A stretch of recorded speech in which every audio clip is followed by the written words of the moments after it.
Hey guys, tonight we begin with one of the strangest details in ancient history. So before you get comfortable, take a moment to like the video and subscribe, but only if you genuinely enjoy what I do here. And let me know in the comments where you're tuning in from and what time it is for you. I always find it fascinating how far these stories travel. Now dim the lights, maybe turn on a fan for that soft background hum, and let's ease into tonight's journey together. In 323 before Christ in the city of Babylon, Alexander the Great died. And almost immediately, the most powerful empire in the world developed a problem. Not a small one, a very dead one. Because Alexander had spent years conquering vast territories, defeating the Persian Empire, marching to India, and generally collecting land like it was a hobby he took way too seriously. But he had not done one very important thing.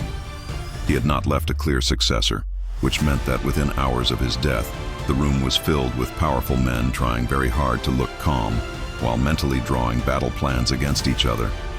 His generals, later called the Diadochi, gathered around him and asked the obvious question, who gets the empire? Alexander, according to tradition, replied to the strongest, which is not a plan. That is the ancient equivalent of saying you guys figure it out and then leaving the group chat permanently. But before they could start fighting, which they absolutely would enthusiastically and with swords, there was a more immediate issue sitting right in front of them, Alexander's body. Because in the ancient world, a king's corpse was not just a corpse. It was a political asset, a symbol, a very expensive piece of influence that unfortunately could not be locked in a safe. Whoever controlled Alexander in death could claim a connection to him in life. And that connection could be turned into legitimacy, and legitimacy could be turned into armies. So now, instead of one problem, they had two.